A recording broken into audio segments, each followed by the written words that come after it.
Hare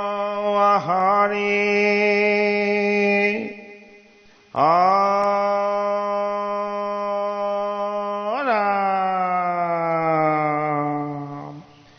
Krishna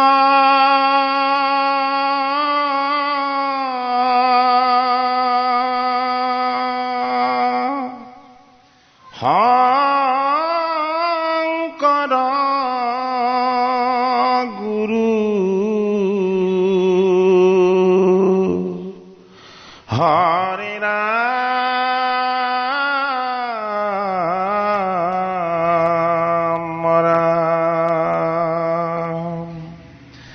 Ram Namo Bhagavate Vasudevaya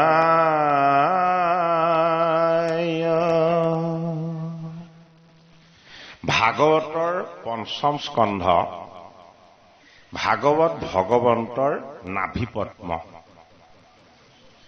এই দ্বাদশ স্কন্ধ ভাগৱত ভগৱন্তৰ বাংময় মূৰ্তি ইয়া বাক্য ৰূপ ভগৱন্ত হৰি গুণময় নাম হৰি গুণাতীত আমাৰ দেহত তেওঁ আত্মা ৰূপেৰে আছে সেইটো কাৰণে জন্ম মৃত্যুৰ বন্ধনে তেওঁক বান্ধিব নোৱাৰে যিহেতু গুণৰ তেওঁ অতীত জন্ম আৰু মৃত্যুটো হ'ল গুণ এই জন্ম আৰু মৃত্যুৰ গুণে যিজনক স্পৰ্শ নকৰে সেইজনেই হ'ল ভগৱান সেইটো কাৰণে তেওঁৰ ৰূপটো নিৰ্গুণ গুণৰ মাজত তেওঁ প্ৰকাশে হৈ দেখুৱায় সেইবাবে ভাগৱত শাস্ত্ৰ হ'ল ভগৱান কৃষ্ণৰ নিৰ্গুণ ৰূপ বোলে মোৰ ৰূপ কেনেকুৱা যে প্ৰথম দুটা স্কন্ধত মই ধাৰণ কৰিছো মোৰ দুখন পদ প্ৰথম দুটা স্কন্ধত সেইটো কাৰণে ভাগৱত শাস্ত্ৰ ভাগ দ্বাদশ স্কন্ধ 12টা স্কন্ধ আছে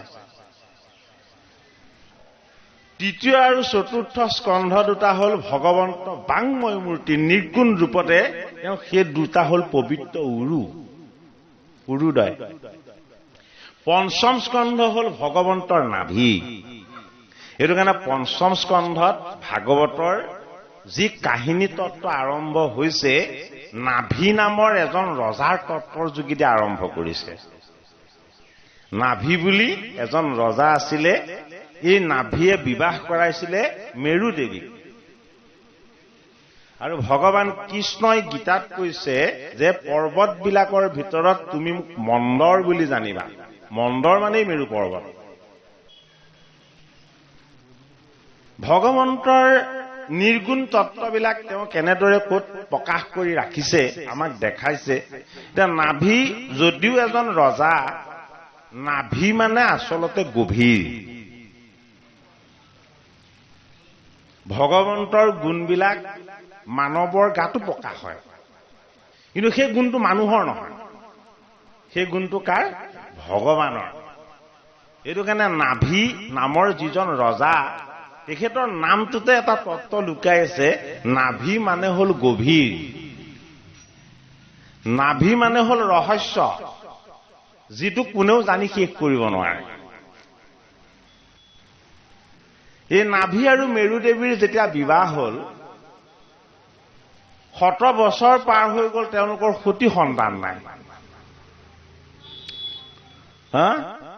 ৰজাৰ সতি সন্তান নাই 17 বছৰ পাৰ হৈ গ'ল তেতিয়া ঋত্বিজসকলক মাতি আনিলে তেতিয়া ঋত্বিজ কিন্তু বেদমন্ত্ৰৰ পবিত্ৰ তত্ত্বৰে তেওঁলোক পৰিপুষ্ট তেওঁলোকৰ মুখেদি অগ্নি প্ৰবাহ হৈ যায় তেতিয়া ঋত্বিজসকলক মাতি আনি নাভিয়ে সুধিলে যে মোৰ পুত্ৰ নাই মই পুত্ৰ কামনাৰ কাৰণে এটি যজ্ঞ কৰিব বিচাৰো তেতিয়া ঋত্বিজসকলে নাভিক ক'লে যে ঠিক আছে তুমি পুত্ৰ কামনা কৰি যদি তুমি যজ্ঞ আৰম্ভ কৰা, এই যজ্ঞত আমি ঋত্বিজ হৈ তাৰ সমস্ত কৰ্তব্য সম্পাদন কৰিম। ঋত্বিজসকলে পুত্ৰ কামনা কৰি মনুষ্কামনা যজ্ঞ আৰম্ভ কৰিলে। যজ্ঞৰ যেতিয়া পূৰ্ণাহুতি দান কৰিলে, যজ্ঞ কুণ্ডৰ পৰা জগতৰ শ্ৰীহৰি নাৰায়ণ প্ৰকট হৈ দিলে। তেতিয়া নাৰায়ণক ঋত্বিজসকলে স্তুতি কৰিছে যে হে জগতৰ হৰি, আমি যদিও যজ্ঞ কৰিছো তেওঁৰ উদ্দেশ্য পুত্ৰ লাভ কৰা, কিন্তু আমাৰ উদ্দেশ্য পুত্ৰ লাভ কৰা নহয়। তোমাক একো কামনা কৰি বুজিব নাপায়, যিহেতু তুমি নিষ্কাম ঈশ্বৰ। সেই কথাখিনি আছে পঞ্চম স্কন্ধত, আমি ইয়াৰ আগত এইখিনি পাই আহিছো। আজি আমি ভৰতৰ বিবাহ, প্ৰজাপালন আৰু হৰি ভজন আদি যিটো তত্ত্ব, এই নাভিৰ পুত্ৰ হল ঋষভ, ঋষভৰ পুত্ৰ হল ভৰত, যিজনক ভাগৱতৰ পঞ্চম স্কন্ধৰ পবিত্ৰ তত্ত্ব বুলি কোৱা হয়, যাৰ নাম হল জড়ভৰত। যদিহে আমাৰ জ্ঞান ভক্তি ইত্যাদিবিলাক গভীৰ নহয়, তেতিয়াহ'লে আমি শ্ৰেষ্ঠ ঈশ্বৰৰ গুণবিলাকনো কি তাকে বুজি নাপাম। ভগৱন্তৰ শ্ৰেষ্ঠ গুণ এটা নহয়, শত শত। সেইটো কাৰণে নাভিৰ যজ্ঞত জগতৰ শ্ৰীহৰি নাৰায়ণে দৰ্শন দি ঋত্বিজসকলক কলে যে তোমালোকৰ যজ্ঞৰ উদ্দেশ্যেৰে মোক যে আহ্বান কৰিলা, মই দৰ্শন দিলো। আৰু ঋত্বিজসকলে দৰ্শন পাই কৈছে যে নাভি মন্দমতি। মন্দমতি মানে কি? অজ্ঞানী। নাভিয়ে যজ্ঞ কৰিছে তোমাক সন্তুষ্ট কৰিবলৈ আৰু তোমাৰ কৃপা পাবলৈ, কিন্তু তেওঁ যজ্ঞৰ এটা উদ্দেশ্য ৰাখি দিলে, তেওঁ পুত্ৰ লাগে। তোমাৰ পৰা কিবা ভিক্ষা কৰি তোমাক প্ৰাৰ্থনা কৰাটো আচলতে শুদ্ধ কথা নহয়। আমি ঋত্বিজসকলেও ভুল কৰিছো এইটো কৰি, কিন্তু হে হৰি, আমাৰ কিন্তু আচল উদ্দেশ্য আপোনাক দৰ্শন পোৱা। তেতিয়া শ্ৰীহৰি নাৰায়ণে ঋত্বিজসকলক কৈছে যে মই যে দৰ্শন দিলো, মই যে তোমালোকক এটা বৰো দিব বিচাৰো। এতিয়া আমি হলে কি কৰিলোহেঁতেন? আমি কলোহেঁতেন যে মই যাতে নমৰাকে সদায় যুৱক হৈ সুৰকী হৈ থাকো, হয়নে? মোৰ যাতে ধন সম্পদ ঐশ্বৰ্য বিভূতিৰ একো কোনোদিন অভাৱ নহয়। আমাৰতো উদ্দেশ্য তাতে ৰৈ যায়গে, হয়নে বাৰু? ঋত্বিজসকলে তেতিয়া কৈছে হে হৰি, কি বৰ লাগে আমাক? যিটো বৰ কোনেও নাপায়, তুমিতো আমাক সেইটো বৰেই দিলা। কি বৰ? তোমাক দৰ্শন পোৱাৰ বৰ। তোমাক দৰ্শন পোৱাৰ পাছত আৰু আমাৰ কোনো বস্তু প্ৰাপ্তিৰ আশাই থাকিব নালাগে। হৰিক দৰ্শন পোৱাৰ পাছত আৰু কিবা কামনা আচলতে আমাৰ হৃদয়ত থাকিব নালাগে। তেতিয়া ঋত্বিজসকলে কলে যে তোমাক দৰ্শন পোৱাৰ যি পবিত্ৰ আমাৰ কামনা আছিলে, এই কামনা তুমি আমাক পূৰ কৰি দিলা। আৰু যদি তুমি বৰ দিব বিচাৰিছা, এনেকুৱা এটা বৰ দিয়াচোন, নাভিৰ পুত্ৰ যাতে তোমাৰ দৰে হয়। কিয় বিচাৰিছে সেইটো? যে নাভিৰ পুত্ৰৰ মাজত হৰিক দেখা পাব। তুমি এবাৰ দৰ্শন দিতে যে অদৃশ্য হৈ দিবা, কিন্তু নাভিৰ পুত্ৰ যদি তুমি সম হৈ যায়, তেতিয়াহ'লে সেইজনক দৰ্শন পালে তোমাক দৰ্শন পোৱাৰ যিটো পবিত্ৰ আনন্দ, সেই আনন্দটো আমি সদায় লাভ কৰিম। তেতিয়া ভগৱান শ্ৰীহৰিয়ে ঋত্বিজসকলক কলে, হে ঋত্বিজসকল, মোৰ দৰে পুত্ৰ যেতিয়া তোমালোকে ভিক্ষা কৰিলা, মোৰ সমান পুত্ৰ এই জগতত কোনো হব নোৱাৰে। মোৰ সমান সদায় ময়েইহে। আৰু সেইটো কাৰণেই নাভিৰ গৃহত গৈ মই নাভিৰ পুত্ৰ হৈ জন্ম লম। ভকতিৰ গভীৰ তত্ত্বটোক কোৱা হয় নাভি বুলি। ভক্তি যদি গভীৰ হয়, পুত্ৰ ৰূপত হৰিকো পাব পাৰে। ভাগৱতৰ পঞ্চম স্কন্ধই সেই কথাটো আমাক জনালে। ঋষভ ৰূপেৰে জগতৰ শ্ৰীহৰি নাভিৰ গৃহত আহি জন্ম ললে। ভগৱান কৃষ্ণৰ চৰণত যিদৰে শংখ চক্ৰ, ভগৱান কৃষ্ণৰ চৰণত যিদৰে ধ্বজ ব্ৰজ জব অংকুশ, এই 5টা চিহ্ন আছে, নাভিৰ পদতো সেই 5টা চিহ্ন ঋত্বিজসকলে দেখা পালে। তেতিয়া ঋত্বিজসকলে তেওঁৰ নাম ৰাখিলে কি? যে তুমি ঋষভ। নাভিৰ পুত্ৰৰ নাম কোনে ৰাখিছে? যিসকলে যজ্ঞ কৰি হৰিক পুত্ৰ ৰূপেৰে নমালে সেইসকলে নামকৰণ কৰিছে যে তোমাৰ নাম হ'ব ঋষভদেৱ। এতিয়া ঋষভ মানেনো কি? ঋদ্ধিজৰ আজীৱন সাধনাৰ তত্ত্ব য'ত লুকাই থাকে। ঋদ্ধিজ মানে কি? পুৰোহিত। পুৰোহিত মানে সাধাৰণ পুৰোহিত নহয়, যি জীৱনটোক উৎসৰ্গা কৰিছে হৰি সেৱাত। তেওঁলোকৰ জীৱনত বেলেগ উদ্দেশ্য একো নাই। তেওঁলোকৰ জীৱন জীয়াৰ উদ্দেশ্য কেৱল হৰিক পাব লাগে, হৰিত মই লীন যাব লাগে। মৃত্যুৰ পাছত হৰিক পোৱাৰ কামনা ঋদ্ধিজসকলৰ নাই। তেওঁলোকে হৰিক পাব বিচাৰে জীৱন্ত কালত। আমিতো হৰিক মৃত্যুৰ পাছতহে পাম বুলি ভাবি থাকো, হয়নে বাৰু? সেইটো কাৰণে তেওঁলোক ঋদ্ধিজ বা পুৰোহিত। পুৰোহিতৰ তত্ত্বটো বৰ গভীৰ। যাৰ লগত ঈশ্বৰৰ পৰমাৰ্থিক তত্ত্ব প্ৰৱেশ হৈ আছে তেওঁক কোৱা হয় পুৰোহিত বুলি। সেইটো কাৰণে গীতাৰ বিভূতি যুগত ভগৱান কৃষ্ণই কৈছে যে পুৰোহিতসকলৰ ভিতৰত তুমি মোক বৃহস্পতি বুলি জানিবা। পুৰোহিতৰ ৰূপত ভগৱান কৃষ্ণ হল বৃহস্পতি। বৃহস্পতি কাৰ গুৰু? দেৱতা ইন্দ্ৰৰ গুৰু। দেৱতাক পূজা কৰে আনে, সেই দেৱতাই যাক সেৱা কৰে। সেই দেৱতাই যাক সেৱা কৰে সেইজন পুৰোহিত কোন? বৃহস্পতি। বৃহৎ মানে বাক্য, পতি মানে স্বামী, ভাগৱত হল বাংময় মূৰ্তি, বাক্য ৰূপ। এই বাক্যত লুকাই থকা ঈশ্বৰৰ পবিত্ৰ তত্ত্ব বৃহৎৰূপী বাক্যৰে প্ৰতিৰূপী হৰিয়ে তাৰ স্বামী। সেইটো কাৰণে এইভাগ কি? বৈকুণ্ঠৰ কল্পতৰু শাস্ত্ৰ। ভাগৱত মৈত্ৰৰ শাস্ত্ৰ নহয়। মৈত্ৰৰ শাস্ত্ৰত ইমান সুন্দৰ, ইমান তত্ত্ব, জীৱনৰ জড় যিবিলাক মায়া মোহ বিকাৰ আছে, এই বিকাৰবিলাকে স্পৰ্শ নকৰা যি তত্ত্ব, সেই তত্ত্বটো মৈত্ৰত নাই। সেই তত্ত্ব ক'ত আছে? সেই মৈত্ৰ আছিলে বৈকুণ্ঠত। হৰি যদিও প্ৰকৃতিৰ মাজতে প্ৰৱেশ হৈ আছে, কিন্তু হৰিৰ তত্ত্বৰূপ ধাৰণ কৰি থকা যি শক্তিৰূপ, এই শক্তিৰূপেৰে তেওঁ ক'ত আছে? তেওঁ বৈকুণ্ঠত আছে। সেইটো কাৰণে হৰিৰ নাম হল বৈকুণ্ঠপতি। বৈকুণ্ঠপতিজন কি? বৈকুণ্ঠপতিজন সকলোৰে পিতৃ আৰু মাতৃ। আমাৰ যদিও দেখা পিতৃ মাতৃ আছে, আচল পিতৃ মাতৃ হৰি। সেইজনেই সকলোৰে স্বামী। সেইটো কাৰণে সকলোৰে পিতৃ আৰু মাতৃজন এই ধৰাধামলৈ কি হৈ আহিব? পুত্ৰ হৈ আহিব। সকলোৰে পিতৃজনক পুত্ৰ কৰি আনিব পাৰিবৰ কাৰণে কিমান সাধনা কৰিব লাগিব? ঋদ্ধিজসকলৰ সাধনাৰ সিদ্ধিৰ তত্ত্ব ভাগৱতৰ পঞ্চম স্কন্ধত কি হৈ নামিলে? জগতৰ শ্ৰীহৰি নালাগে, জগতৰ শ্ৰীহৰি নামিলে ঋষভ হৈ। ঋষভ মানে জগতৰ শ্ৰীহৰিৰ শতটা সদ্গুণ। 100টা সদ্গুণ একেলগে য'ত প্ৰকট হৈ দেখা দিব পাৰে সেয়াই হল ঋষভ।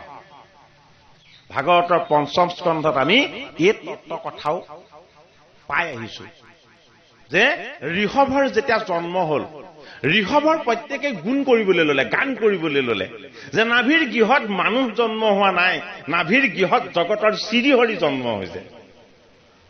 দেৱতা ইন্দ্ৰৰ খং উঠি গল। মোক ইন্দ্ৰক পূজা নকৰাকে এতিয়া প্ৰত্যেকে নাভিৰ পুত্ৰ ঋষভক উপাসনা কৰিব।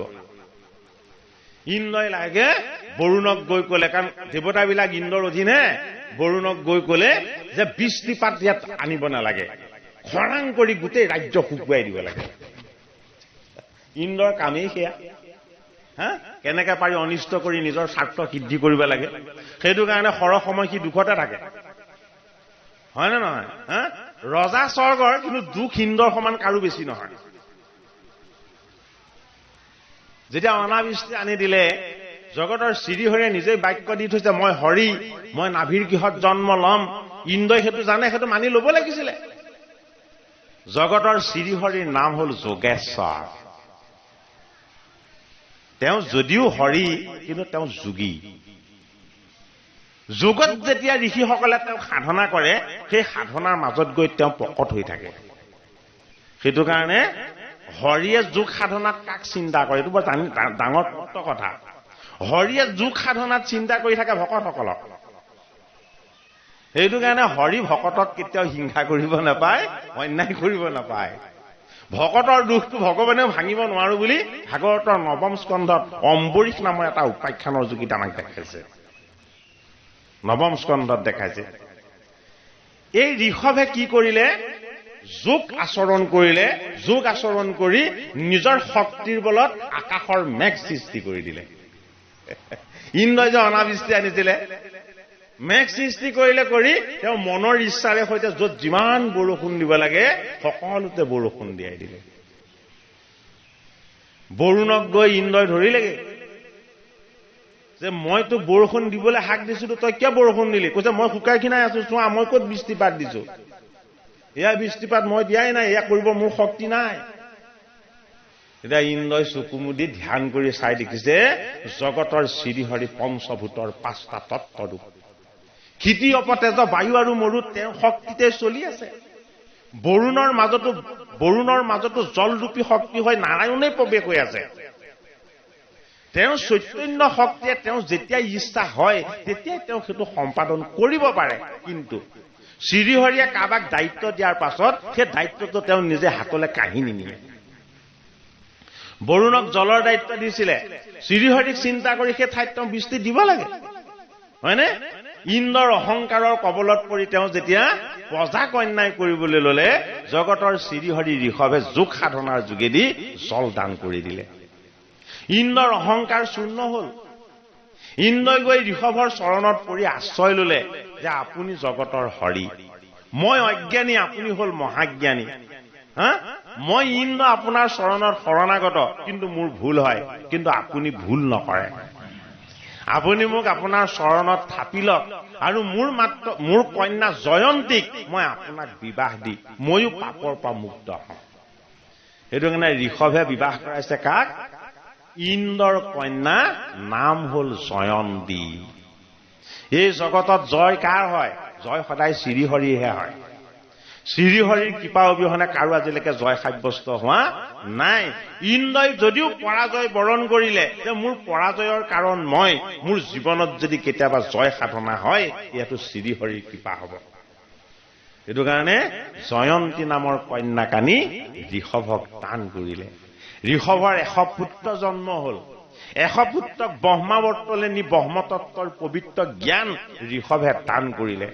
এই ঋষভৰ জ্যেষ্ঠ পুত্ৰৰ নাম হল ভৰত। ভৰতৰ নামেৰে এই বৰিষৰ নাম হল ভাৰত বৰিষ। এতিয়া আমি পাঠ আৰম্ভ কৰিছো ভৰতৰ বিবাহ, প্ৰজাপালন আৰু হৰি ভজন আদি। গতিকে নাভিৰ নাতি হল ভৰত। নাভি মানে ৰহস্য তত্ত্ব, যাক কোনেও নাজানে। এই ৰহস্যক তেওঁ নমালে পুত্ৰ আকাৰে ঋষভ কৰি। এই ঋষভৰ পুত্ৰ ভৰতে যি কৰিব সেয়াই আমাৰ জীৱনৰ কৰণীয় কৰ্তব্য হব। এই কৰ্তব্যক যদি আমি জীৱনত পালন কৰি যাওঁ তেতিয়াহ'লে এয়াই হব শুদ্ধ হৰি সেৱা। সেইটো কাৰণে ভাগৱতৰ 5ম স্কন্ধ ভাগৱত ভগৱন্তৰ নাভি পদ্ম, যি নাভিত তেখেতে ব্ৰহ্মাদেৱক সৃষ্টি কৰি জগত সৃষ্টি কৰিছে, সেই সৃষ্টিৰ ৰহস্য তত্ত্বটো আমি বুজি পাম যেতিয়া ভাগৱতৰ 5ম স্কন্ধৰ জড় ভৰতৰ জীৱন চৰ্যাক আমি শ্ৰৱণ কীৰ্তন কৰিম। হে শুক নিগদতে শুনা নিপতি সাম্প্ৰত,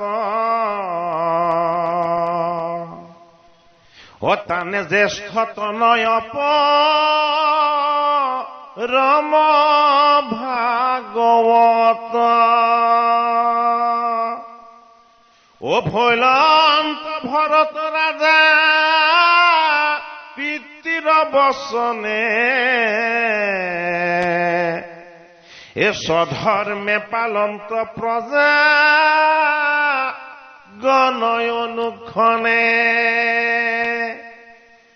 এ নামে পঞ্চজনী বিশ্ব কৰ্মাৰ দুহিতা,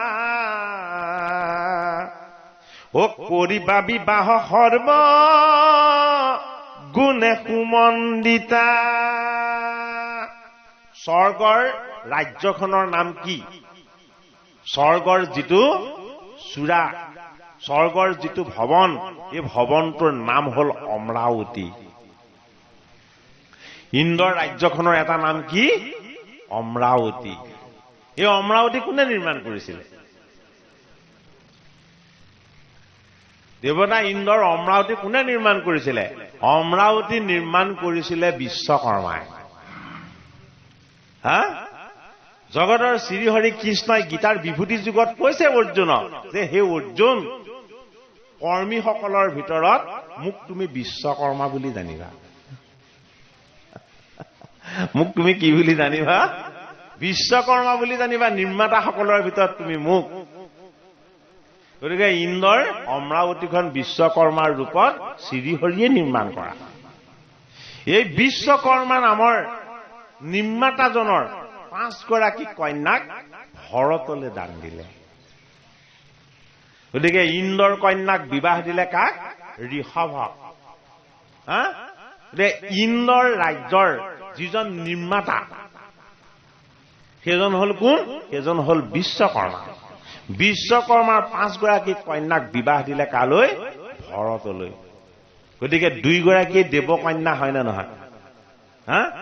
মৰ্ত্যৰ মানৱীয় কন্যাক তেওঁলোকে বিবাহ কৰা নাই, দেৱকন্যা। হে আপোনাৰ অনুৰূপ পুত্ৰ 5জন, তাহান গৰ্ভতই আহি ভৈলাই উত্তপন। এ সুমতি প্ৰথম ৰাষ্ট্ৰ ভিততাত পৰে, এ সুদৰ্শনয় বৰণ তাতয় অনন্তৰে। এ ধ্ৰুমকেতু সময়ে হি পঞ্চশুভন, পঞ্চমহাভূত যেন ভৈলাই উত্তপন। পঞ্চমহাভূত ক্ষিতি, অপ, তেজ, বায়ু আৰু মৰু। এই 5টা তত্ত্বৰে আমাৰ দেহটো গঠন হৈ আছে। গতিকে আমাৰ দেহত বিশ্বকৰ্মাৰূপী সৃষ্টিকৰ্তাৰ 5টা তত্ত্ব ভৰতৰূপী ভক্তিৰ পবিত্ৰ শক্তিৰ বলত আমি প্ৰকট হৈ থকা দেখা পাম। সেইটো কাৰণে কন্যা কেইগৰাকী? মানৱীয় কন্যা নহয়, দেৱকন্যা। আমাৰ এই দেহটো কি? আমাৰ এই দেহটো হল প্ৰকৃতিৰ তত্ত্ব। এই দেহটোক চলাই থকা ঈশ্বৰৰ শক্তিৰূপী যি আত্মা, এই আত্মা হল পুৰুষ তত্ত্ব। প্ৰকৃতি আৰু পুৰুষৰ তত্ত্বৰে আমাৰ দেহটো চলি থাকে, হয়নে? আমি কি দেখো? আমি অকল দেহটোহে দেখো, আত্মাক নেদেখো। আত্মা কি হৈ থাকে? আত্মা গুপ্য হৈ থাকে, আত্মা লুকাই থাকে। আত্মাক কেতিয়াও কোনেও দেখা পাব নোৱাৰে। আত্মা কি? আত্মা হল ঈশ্বৰ তত্ত্ব। আত্মা হল ঈশ্বৰ তত্ত্ব। সেইটো কাৰণে পঞ্চভূতৰ প্ৰকৃতিৰ 5টা তত্ত্বক ঋষভৰ পুত্ৰ ভৰতে পুত্ৰৰূপেৰে জন্ম দি দেখুৱালে। এটা হল ক্ষিতিগুণ, পৃথিৱী। পৃথিৱীৰ গুণটো কি? পৃথিৱীৰ গুণটো হল গন্ধ। পৃথিৱীৰ এটা গুণ আছে, পৃথিৱীৰ গুণটো কি? গন্ধ। গন্ধযুক্ত বস্তুবিলাক হল ভূমিতুল্য। সেইটো কাৰণে জলৰ গুণ কি? জলৰ গুণ হল সি সদায় ওপৰৰ পৰা তললৈ বৈ আহে। জলৰ গুণ হল সিক্ত। জলে কি কৰিব পাৰে? শুকানটোক তিয়াই দিব পাৰে, হয়নে বাৰু? অগ্নিৰ গুণ কি? জল যিদৰে তললৈ সদায় নামে, অগ্নিৰ গুণ সদায় ঊৰ্ধ্বমুখী। সেইটো কাৰণে আত্মাক কি বুলি কোৱা হয়? আত্মাক ৰাম বুলি কোৱা হয়। আত্মাক কোৱা হয় ৰাম বুলি। আত্মাৰ তত্ত্বটোক ৰাম বুলি কোৱা হয়। সেইটো কাৰণে ৰাম মানে পৰমাত্মা। পৰমাত্মাৰ গুণ কি? পৰমাত্মাৰ গুণ হল ঊৰ্ধ্বগামী। যদিহে আমি এই 5টা ভূতৰ তত্ত্বক যদি আমি অনুভৱ কৰো, আমাৰ লগতে ঈশ্বৰৰ 5টা তত্ত্ব প্ৰকট হৈ আছে। অগ্নিৰূপেৰে আত্মা, জল ৰূপেৰে আমাৰ দেহৰ সিক্ত হৈ থকা যিটো জল শক্তি, হয়নে? ভূমি ৰূপেৰে আমাৰ অস্থি, মাংস ইত্যাদি বিলাক, এইবিলাকৰ গন্ধ আছে, হয়নে? ভূম ৰূপেৰে আমাৰ মনৰ ওপৰত বাস কৰা তত্ত্ব। ভূমটো হল আকাশ। আকাশৰ যিদৰে সীমা নাই, আমাৰ মনৰ কল্পনা আৰু ভাৱৰ জানো সীমা আছে? গতিকে মনৰ ভাৱটো হ'ল আকাশৰ তত্ত্ব। আমাৰ মনৰ যিটো চিন্তা আৰু ভাৱ, স্মৃতি ইত্যাদিবিলাক আকাশৰ তত্ত্ব। খুব বেগী মানে বাৰু। গতিকে ক্ষিতি, অপ, তেজ, বায়ু আৰু মৰুত। তেজ হ'ল অগ্নি, হয়নে? বায়ু হ'ল যিটো আমাৰ স্পৰ্শ হয়, যিটো শক্তিৰ যোগেদি আমাৰ প্ৰাণ শক্তি ধাৰণ হৈ থাকে। সেইটো কাৰণে আমাৰ দেহত থকা 5টা তত্ত্ব বিশ্বকৰ্মা স্বৰূপ জগত নিৰ্মাতাই নিজৰ হাতেৰে সৈতে নিৰ্মাণ কৰে, হয়নে বাৰু? সেইটো কাৰণে কোটি কোটি মানুহ আছে, কাৰোবাৰ চেহেৰা কাৰোবাৰ লগত মিলে জানো? নিমিলে। বিশ্বকৰ্মাৰ নিৰ্মাণত ইমানেই নিপুণতা আছে, বিশ্বকৰ্মাৰ নিৰ্মাণত ইমান নিপুণতা আছে যে চিন কেতিয়াও সলনি নহয়। সেইবাবে হৰিয়ে কৈছে নিৰ্মাতাসকলৰ ভিতৰত তুমি মোক বিশ্বকৰ্মা বুলি জানিবা। এই বিশ্বকৰ্মা স্বৰূপ ঈশ্বৰৰ যিটো নিৰ্মাণ তত্ত্ব। জগতৰ শ্ৰীহৰিয়ে আমি কিবা এটা বনাবলৈ হাতেৰে সৈতে কষ্ট কৰিব লাগে, মনক খটুৱাব লাগে, হয়নে নহয়? শ্ৰীহৰিয়ে জগতখন কেনেকে নিৰ্মাণ কৰিছে এইটো জানিব লাগে। ভাগৱতৰ 3য় স্কন্ধত অনাদি পাতনত আছে কি কথা। জগতৰ শ্ৰীহৰিয়ে জগত সৃষ্টি কৰিবৰ কাৰণে মনেৰে মাত্ৰ সংকল্প লৈছে। মনেৰে সংকল্প লৈ মায়াত সেই তত্ত্ব প্ৰকট কৰি দিয়াৰ লগে লগে মায়াই হৰিৰ শক্তিৰ যোগেদি ব্ৰহ্মাণ্ড নিৰ্মাণ কৰি দিলে। সেইটো কাৰণে নিৰ্মাতা এজনেই। ভাগৱতৰ 5ম স্কন্ধই আমাক কৈছে, কি বুলি কৈছে? যে ময়েই হলো নাভি স্বৰূপ এই জগতৰ সৃষ্টিৰ সমস্ত উৎস তত্ত্ব। যে নাভি হ'ল ঋষভৰ পিতৃ, মানে ঋষভ মানে শ্ৰেষ্ঠজন, ভৰত মানে এই শ্ৰেষ্ঠজনৰ গুণবিলাকক পালন কৰোতা। ভাগৱতৰ 5ম স্কন্ধৰ এই ৰহস্য তত্ত্ব। সৃষ্টিটো কি বুলি কোৱা হয়? সৃষ্টিৰ উৎসটোক কোৱা হয় ৰহস্য বুলি। ৰহস্য শব্দৰ অৰ্থ হ'ল কি? যিটো কোনেও নাজানে তাকে ৰহস্য বুলি কোৱা হয়। জানিলে ৰহস্য হৈ নাথাকে। যিটোক জানি কোনেও শেষ কৰিব নোৱাৰে, সেইটো কাৰণে শ্ৰীহৰিৰ ভক্তি তত্ত্বটোক কোৱা হয় ৰহস্য তত্ত্ব। এইটো কাৰণে ভাগৱত শাস্ত্ৰই আমাক যি ভক্তি তত্ত্ব প্ৰতিপাদন কৰিছে, সেই ভক্তি তত্ত্বক কোৱা হয় ৰহস্য ভকতি বুলি। ৰহস্য ভকতিত হৰি খন্তেকতে সন্তুষ্ট হয়। ঋষিসকলে সহস্ৰ বছৰ তপস্যা আৰু যোগ সাধনাৰে হৰিক পাবৰ কাৰণে যিমানখিনি কষ্ট কৰি হৰিক নেপালে, ভাগৱতৰ 1ম স্কন্ধতেই ঋষিসকলে আহি কুটমুনিক স্তুতি কৰি কৈছে যে তুমি আমাক ভাগৱত কীৰ্তন কৰি শুনোৱা। আমি সহস্ৰ বছৰ যজ্ঞ কৰি আমাৰ দাড়ি চুলিবিলাক চব ধোঁৱা বৰণৰ কৰি দিলো। আমি মনতে বিশ্বাস জাগ্ৰত কৰিব নোৱাৰিলো যে যজ্ঞৰ যোগেদি হৰি সন্তুষ্ট হৈছে বুলি। কিন্তু আমি গম পালো, পাণ্ডৱৰ নাদি পৰীক্ষিতে 7 দিন ভাগৱত শ্ৰৱণ কীৰ্তন কৰি মুখ্য সাধন কৰি সিপাৰলৈ বৈকুণ্ঠ ধামলৈ গুচি গল। যিটো কাম কৰিবৰ কাৰণে 7 দিন সময় লাগে, তেওঁলোকে সহস্ৰ বছৰ সেইটোকে কৰিবৰ কাৰণে যজ্ঞ সাধনা কৰি আছিলে। এইটো কাৰণে ভাগৱত ভগৱন্তৰ বাংময় ৰূপ।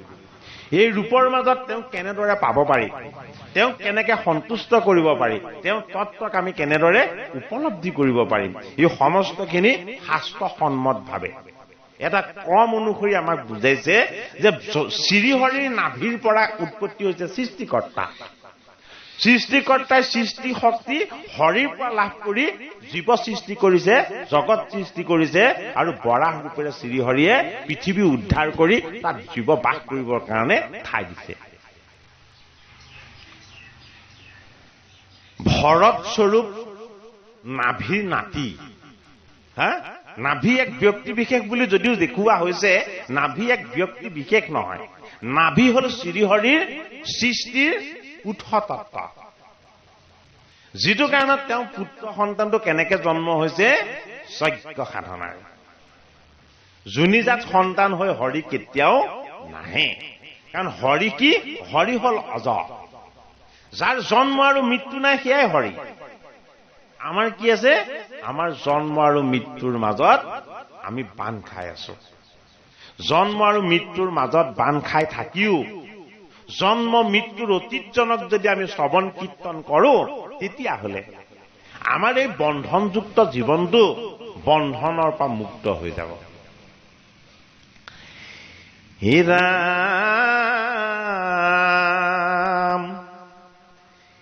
এ ধ্ৰুমকেতু সমেহি পঞ্চশোভন পঞ্চমহাভূত যেন ভৈলায়ু তপন এ যি কালত এহি অজান ভৱৰিষত এ সৰ্বগুণান্বিত ৰাজা ভৈলন্ত ভৰত এ সেই কালহন্তে ভৈল ভাৰত বৰ্ণিষ জাত জন্ম লোভিবাক দেৱৰু হৰিষ। ভৰত ৰজা হোৱাৰ আগত এই বৰিষখনৰ নামটো কি আছিলে? ইয়াত আমাক কৈছে অজনাভ। গম পাইছেনে? তত্ত্বগত দিশটো আমি ভাগৱতৰ পৰাহে বুজি পাম। আমি ক'ৰ পৰা আহিলো? আমিনো এই মৰ্ত্যলৈ ক'ৰ পৰা আহিলো? এই তত্ত্বটোক জনাবৰ কাৰণে কৈছে যে ভৰত জন্ম হোৱাৰ পাছতহে এই দেশখনৰ নাম ভাৰত হৈছে। এইবোৰ সব তাত্ত্বিক দিশ। আমাৰ দেহটোৰ নামেই হ'ল ভাৰত। ভাৰত মানে আমাৰ এই দেহ নামৰ বৰিষখনকহে কোৱা হৈছে। এই জম্বুদ্বীপ ভাৰতক ইয়াত কোৱা হোৱা নাই।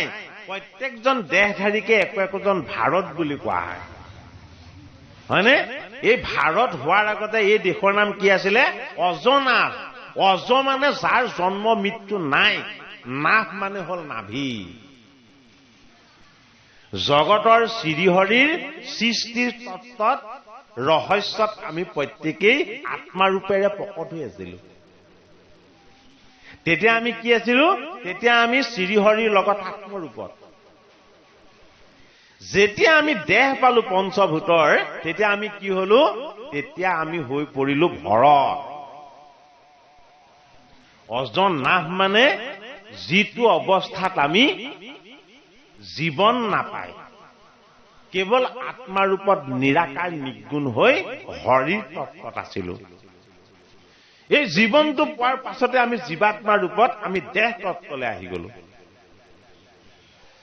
সেইটো কাৰণে ভাগৱত শুনিলে খুব মনে প্ৰাণে বুদ্ধিৰে একাত্ম হৈ শুনিব লাগিব। এই তত্ত্ব কথাখিনি আমি শ্ৰৱণ কৰিলে আমি নিজক চিনি পাম। আমাৰ কিয় খং উঠে হঠাতে? আমি হঠাতে কিয় অসন্তুষ্ট হওঁ? আমাৰ আত্মজ্ঞান নাই। যিজন আত্মজ্ঞানহীন সেইজন ক্ৰোধী হয়। যিজনৰ আত্মজ্ঞান নাথাকে সেইজন জেদী হয়। যিজনৰ আত্মজ্ঞান নাই সেইজন অলপতে অসন্তুষ্ট হয়। সেইটো কাৰণে ভাগৱতৰ পঞ্চম স্কন্ধই আমাক ভৰত নামৰ ৰজাজনৰ তত্ত্বৰে আমাক বুজাইছে যে শত শত সাত্বিক গুণেৰে পৰিপুষ্ট ঋষভস্বৰূপ ঈশ্বৰৰ আমি প্ৰত্যেকেই অংশ। আমি প্ৰত্যেকেই হৰিৰ অংশ। হৰি কি? হৰি নিৰ্গুণ। হৰি গুণাতীত। তেওঁ হ'ল পৰম আত্মা, পৰম পিতা, পৰমেশ্বৰ। গুণময় বৃত্তিত তেওঁ নাই। এইটো কাৰণে গীতাৰ এটা শ্লোকত অৰ্জুনক ভগৱান কৃষ্ণই খুব সুন্দৰকে বুজাইছে। অব্যক্তাদিনী ভূতানি ব্যক্ত মধ্যা নিভাৰত অব্যক্তনি ধনান্নেব তত্ত্বকা পুৰী দেৱনা। ভৰতৰ আগত ভাৰত বৰিষ নাছিল। নামটো কি আছিলে? অজনাভ। অজনাভটোকে এই শ্লোকজনাত কি বুলি কোৱা হৈছে? অব্যক্তাদি। কি হৈ আছিলে? তুমি অব্যক্ত আছিলা। কিয়ত আছিলা? মোৰ তত্ত্বত। নিভূতানি, যেতিয়া মই তোমাক ভূতৰ মাজত প্ৰৱেশ কৰাই দিলো। ভূত মানে পঞ্চভূত, এই মহাভূত। হয়নে? অব্যক্তাদি নিভূতানি, তুমি অব্যক্ত হৈ মোৰ তত্ত্ব হৈ আছিলা হে অৰ্জুন। মই ভূতৰ মাজত যেতিয়া তোমাক জীৱাত্মা কৰি প্ৰকট কৰাই দিলো, তুমি কি হলা? তুমি হলা ভাৰত। গতিকে ভাৰত বৰিশটো আমি আধ্যাত্মিক দৃষ্টিৰে বুজিব লাগিব। আমি বসবাস কৰা দেশখনৰ নাম ভাৰত বৰিশ হয়, কিন্তু ভাৰত মাতা বুলি কোৱা হয়, হয়নে? ভৰত কিন্তু পুৰুষ তত্ত্ব, মাতৃতত্ত্ব নহয়। এইটো কাৰণে ভৰত শব্দৰ অৰ্থ কি? ভ মানে ভক্তি, ৰ মানে ৰমন, ত মানে তৰণ হৈ যোৱা। যি ভকতিৰ শক্তিৰ বলত আমাৰ এই জীৱাত্মাটো পৰমাত্মাৰ ফালে গতিশীল হৈ যাব পাৰে, সেই তত্ত্বটোকে কোৱা হয় ভৰত বুলি। এই ভৰত ৰূপী তত্ত্বৰ য'ত প্ৰকাশ হৈ থাকে তাক কোৱা হয় ভাৰত বুলি। এতিয়া ভৰত মানে হল আত্মতত্ত্ব। ভৰত মানে আত্মতত্ত্ব। এই আত্মতত্ত্বটোক আমি জানিবলৈ আৰু বুজিবলৈ কি? আমি অব্যক্ত আছিলো। আমি দেহধাৰী হৈ যেতিয়া আমি জীৱন পালো, জীৱন পোৱাৰ লগে লগে আমি কি হলো? আমি ভাৰত হলো। আৰু কৈছে এই দেহৰ যেতিয়া তোমাৰ অৱসান হব, তেতিয়া তুমি কি হব? আকৌ অব্যক্ত হৈ যাবা। আকৌ অব্যক্ত হৈ যাবা। এই দেহ ত্যাগ কৰাৰ পাছত আৰু তুমি ব্যক্ত হৈ নাথাকা। সেইবাবে অৰ্জুনক কৈছে, হে অৰ্জুন, এই তুমি খন্তেক মধ্যম স্থানত ৰৈহে এতিয়া বাচি আছা। সেইটো কাৰণে অৰ্জুনৰ এটা নাম কি? অৰ্জুনৰ এটা নাম হল মধ্যম পাণ্ডৱ। সেইজন অৰ্জুনক আমি অৰ্জুনৰ চৰণত ধৰি কান্দি থকাজন অৰ্জুনক চালে নহব। আমাৰ মাজত বহি থকা অৰ্জুনজনক আমি দেখা পাব লাগিব। অৰ্জুন মানে হল যি ধনক জয় কৰি ঈশ্বৰক সন্তুষ্ট কৰিব পাৰে। সেইটো কাৰণে অৰ্জুনৰ এটা নাম কি? ধনঞ্জয়। কি ধন? সেই ধন হল পৰমাত্মাৰ পৰম ধন। যি পৰম ধনক জয় কৰিব পাৰে সেয়াহে ধনঞ্জয়। সেইটো কাৰণে গীতা কোনেও শুনাৰ সুযোগ নাপালে। ভগৱান কৃষ্ণৰ শ্ৰীমুখৰ বাণী প্ৰত্যক্ষভাৱে কোনে শুনিছিলে? ঋষিমুনিসকলে সহস্ৰ বছৰ সাধনা কৰি শুনিছিলে। সাধনাৰ বলত জগতৰ শ্ৰীহৰি বেদমন্ত্ৰৰ ৰূপত তেওঁলোকৰ কৰ্ণত গোচৰ হৈছিল আৰু স্মৃতিত তেওঁ বাস কৰিছিল। সেইটো কাৰণে বেদৰ এটা নাম হল কি? স্মৃতি অথবা শ্ৰুতি। যোগময় সাধনাৰে সৈতে ঋষিসকলে ভগৱন্তৰ বাণীক তেওঁলোকৰ স্মৃতিত প্ৰৱেশ কৰাব পাৰিছিল। সেইজন হৰিক সকলোৱে পাব নোৱাৰে। বাণীৰ ৰূপত ঋষিসকলে পালে, তপস্বী মুনিসকলে পালে, কিন্তু পাণ্ডৱৰ পবিত্ৰ বংশৰ মধ্যম পাণ্ডৱ অৰ্জুনে ভগৱান কৃষ্ণৰ বিশ্বৰূপ দৰ্শন কৰি দিলে। হয়নে বাৰু? এই অৰ্জুন ৰূপী আত্মতত্ত্বনো কি আমি জানিব লাগিব। ভাগৱতৰ পঞ্চম স্কন্ধত ভৰতৰ বিবাহ, প্ৰজাপালন আৰু হৰিভজন ইত্যাদি তত্ত্বৰে সেইজন জড় ভৰতৰ কথা যদিও দেখুওৱা হৈছে, সেই ভৰতজনক আমি আমাৰ হৃদয়ত দেখা পাব লাগিব। যেতিয়ালৈকে ভগৱানৰ তত্ত্বক আমি হৃদয়ত বিচাৰি নাপাম, তেতিয়াহ'লে ভাগৱত আমি যিমান শ্ৰৱণ কীৰ্তন কৰিলেও সেই কথাই আমাক কেতিয়াও ক্ৰিয়া নকৰিব। ভাগৱত শুনাৰ পাছত আমি সমস্ত পাপৰ পৰা মুক্ত হৈ যাব লাগিব। যদি গীতা ভাগৱত শ্ৰৱণ কৰাৰ পাছতো যদি আমি পাপৰ পংকতে পৰি থাকিবলৈ হয়, তেতিয়াহ'লে আমি অবাবত সময় নষ্ট কৰা হ'ব নে নহ'ব? আমি অভাৱতে সময়বিলাক নষ্ট কৰা হ'ব। ভাগৱতৰ কথাই আমাৰ হৃদয়ত ক্ৰিয়া কৰিব লাগিব। এইবিলাকে আমাৰ মন, চিত্ত, বুদ্ধি ইত্যাদিক স্পৰ্শ কৰিব লাগিব। আৰু এইবিলাকৰ যোগেদি আমাৰ মনত বাস কৰি থকা অহংকাৰ বিলাকৰ পৰা আমি মুক্ত হৈ যাব পাৰিব লাগিব। সেইবাবে পঞ্চভূতৰ পাঁচটা তত্ত্ব ভৰত ৰূপী আমাৰ দেহ তত্ত্বত আহি প্ৰৱেশ হল। এই বস্তুকেইটা কাৰ? বিশ্বকৰ্মা সৃষ্টিকৰ্তাৰ বস্তু। সেইটো কাৰণে ভৰতক দান কৰা হল 5জনী কন্যা। এই দেহটোত থকা 5টা তত্ত্ব শ্ৰীহৰিৰ প্ৰকৃতিৰ ৰূপ, সেইটো কাৰণে কন্যা বুলি কোৱা হৈছে। তাত্ত্বিক দিশেৰে বস্তুখিনি বুজিব লাগিব। কাহিনীৰ দিশেৰে আমি ভাগৱতক কেতিয়াও বুজি পাব নোৱাৰিম। এইটো কাৰণে ভৰত কোন? ভৰত ঋষভৰ নহয়, ঋষভ কোন? ঋষভ হল শ্ৰেষ্ঠজন, শ্ৰেষ্ঠজনেই হল হৰি।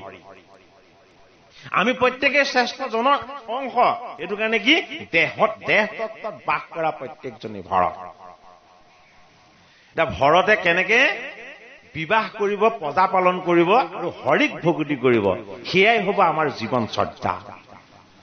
ভৰতে কৰি যোৱা প্ৰতিটো কামেই আমাৰ জীৱনত ঘটি যায়। এইটো কাৰণে ভাগৱত বৈকুণ্ঠৰ কল্পতৰু মত্যৰ শাস্ত্ৰ নহয়। যি শাস্ত্ৰ সদায় সত্য তাকে সনাতন বুলি কোৱা হয়।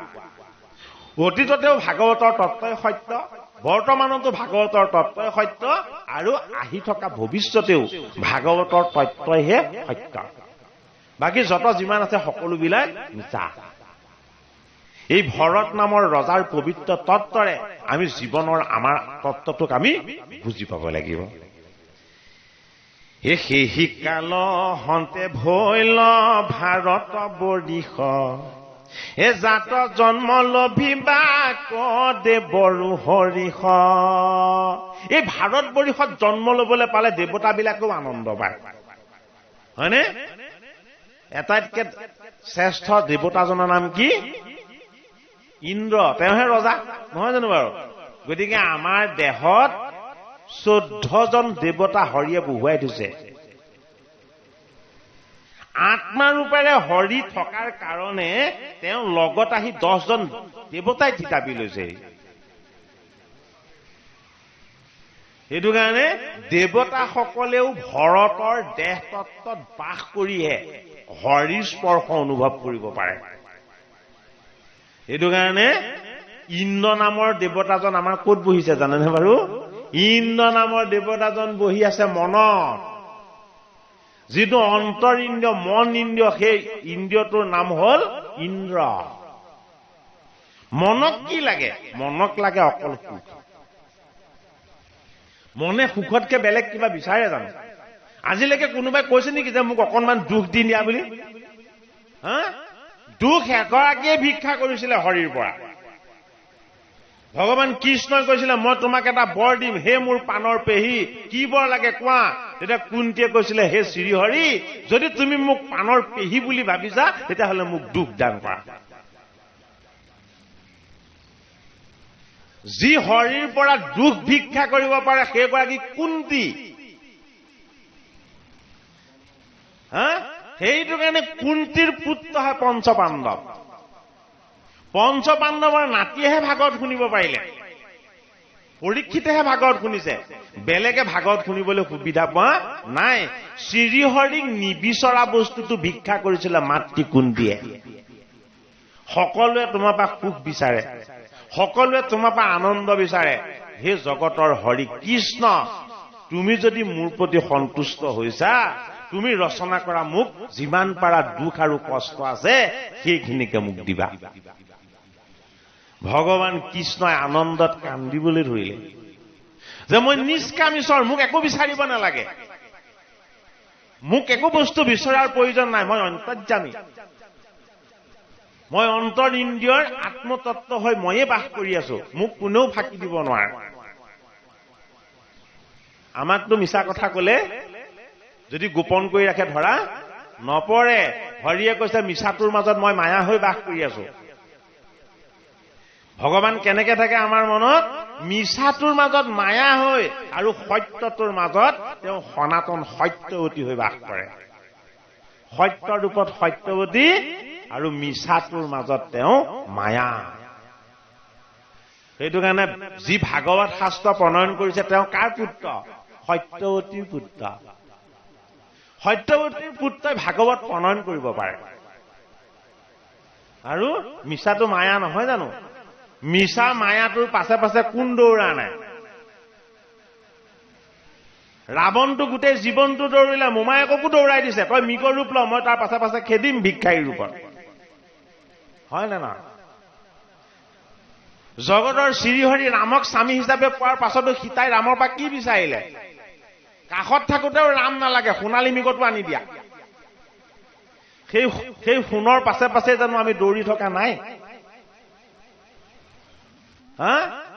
সোণৰ পাছে পাছে যদি আমি দৌৰি ফুৰো তেতিয়াহ'লে আমাৰ জীৱনলৈ দুখ নাহি ক'ত সুখ আহিব? সেইটো কাৰণে সীতাক নি ৰাৱণে বহুৱাই দিলেগে অশোক বনত। ৰামক পায়ো সুখী নহলা, তুমি সোণালী মৃগ বিচাৰিলা, তেতিয়াহ'লে য'ত সুখ থাকে, য'ত দুখ থাকে, য'ত কষ্ট থাকে, এই অশোক বনত বহি এতিয়া তুমি ৰামক মাতি থাকা। সীতাই অশোক বনত বহি কেৱল ৰামকেই দেখি থাকিলে, ৰাৱণক এবাৰো নেদেখিলে। হয়নে বাৰু?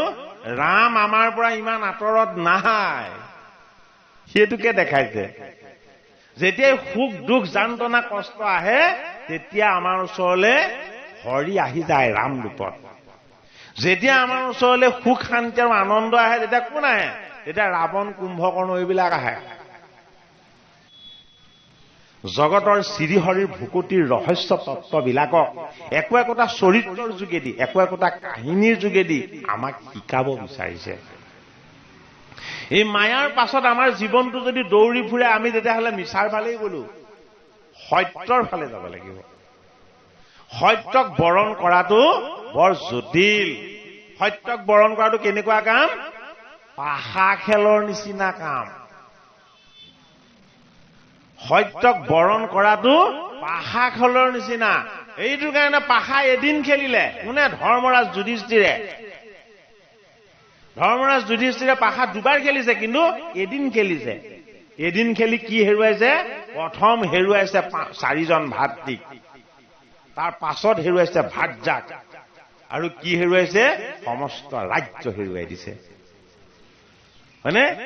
গীতাৰ বিভূতি যুগত ভগৱান কৃষ্ণই কৈছে সেইটো কাৰণে যে হে অৰ্জুন, খেলবিলাকৰ মাজত তুমি মোক জুৱা বুলি জানিবা। খেলবিলাকৰ মাজত শ্ৰীহৰি কি হৈ আছে? খেলবিলাকৰ মাজত তেওঁ হৈ আছে আটাইতকৈ ডাঙৰ খেলখন। সেই খেলখনৰ নামেই হ'ল পাশা খেল। এই মায়াৰ পাশত বন্দী হৈ থকা যিখন খেলৰ নাম, সেইখন খেলে কথা কৈছে। হাতত গুটি লৈ খেলা সেইখন খেলৰ কথা আমাক কোৱা নাই। মায়াৰ পাশত বন্দী হৈ মিছাৰ পাছে পাছে দৌৰি ফুৰা আমাৰ জীৱনৰ যিখন খেল, এইখন খেলৰ নাম হ'ল পাশা খেল। কোন খেলিবলৈ গ'ল? ধৰ্মৰাজ যুধিষ্ঠিৰ। যুধিষ্ঠিৰ কোন? যুধিষ্ঠিৰ আমাৰ আত্মা। তত্ত্বটো বহুত গভীৰ। যুধিষ্ঠিৰে খেলা যিখন পাশা খেল, এই পাশা খেল কোনে খেলুৱায়? এই পাশা খেলত সদায় নেতৃত্ব লয় শকুনিয়ে। শকুনি কিহৰ প্ৰতীক? 100টা কুবুদ্ধিৰ প্ৰতীক। 100টা কুবুদ্ধি যাৰ লগত থাকে সেইজনে শকুনি। সেইটো কাৰণে কৌৰৱৰ ফালে জুৱা খেলৰ নেতৃত্ব দিয়াজন হ'ল কৌৰৱৰ মোমায়েক। কৌৰৱসকলৰ মোমায়েক। কৌৰৱৰ মোমায়েকৰ নাম শকুনি, হয়নে নহয়? কৃষ্ণৰ মোমায়েকৰ নাম কি? কংস। তাতো তত্ত্ব আছে চব। কৃষ্ণই মোমায়েক পাতিছে কাক? কংস। আৰু কংসই কি কৰিছিলে? কংসই কৃষ্ণক জন্ম হব নোৱাৰিবৰ কাৰণে পিতৃ মাতৃক বন্দী কৰি দিছিলে, হয়নে নহয়? গতিকে প্ৰকৃতি আৰু পুৰুষ দুটা তত্ত্বকহে বন্দী কৰি ৰখাৰ কথা কৈছে। বসুদেৱ মানে হ'ল পুৰুষ তত্ত্ব, দৈৱকী মানে হ'ল প্ৰকৃতি তত্ত্ব। আমাৰ লগতো সেই দুটা তত্ত্ব আছে। বসুদেৱক পাম বিশুদ্ধ অন্তঃকৰণৰ যোগেদি। সেইটো কাৰণে কৃষ্ণৰ পিতৃ। সত্যই হ'ল কৃষ্ণ। সত্যটোক জানিবলৈ আমি কি হ'ব লাগিব? বিশুদ্ধ অন্তঃকৰণ আমাৰ লগত লাগিব। বিশুদ্ধ অন্তঃকৰণ যিজনৰ লগত থাকিব সেইজনৰ লগত 5টা পবিত্ৰ গুণ পাই যায়, থাকি যায়। দয়া, ক্ষমা, প্ৰেম, কৰুণা আৰু ভক্তি।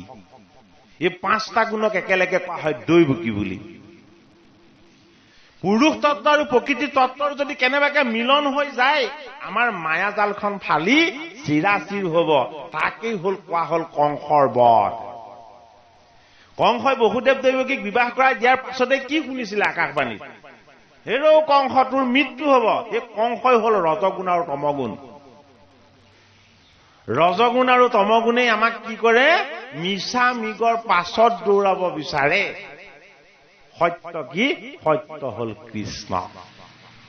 কৃষ্ণৰ সনাতন তত্ত্ব বাক্যৰূপ ভাগৱতৰ 5ম স্কন্ধত ভৰত স্বৰূপ ৰজাৰ পত্ৰৰে আমাক বুজাইছে যে পঞ্চভূতৰ দেহ তত্ত্বত তুমি ভৰত। এই ভৰতৰূপী দেহ তত্ত্ব স্থায়ী নহয়। কি?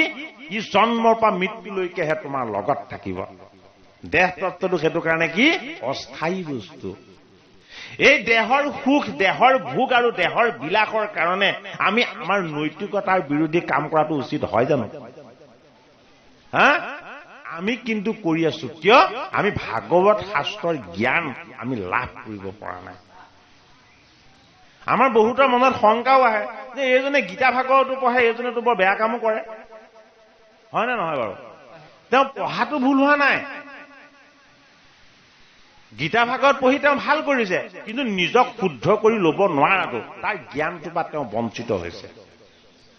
যি গীতা আৰু ভাগৱতৰ পবিত্ৰ জ্ঞান হৃদয়ত ধাৰণ কৰি ল'ব পাৰিব, ভাগৱত শাস্ত্ৰৰ যি শক্তি, গীতা শাস্ত্ৰৰ যি হৰিৰ শক্তি, সেই শক্তি তেওঁৰ লগত ভৰত হৈ বাস কৰি থাকিব। সেইটো কাৰণে ভৰত কোন? ভৰত হৰি তত্ত্ব। ঋষভ স্বৰূপ শ্ৰেষ্ঠজনৰ পুত্ৰ। গতিকে পুত্ৰ বুলি ক'লে কি? পুত্ৰ বুলি ক'লে পিতৃৰ চিন হয় নে নহয়?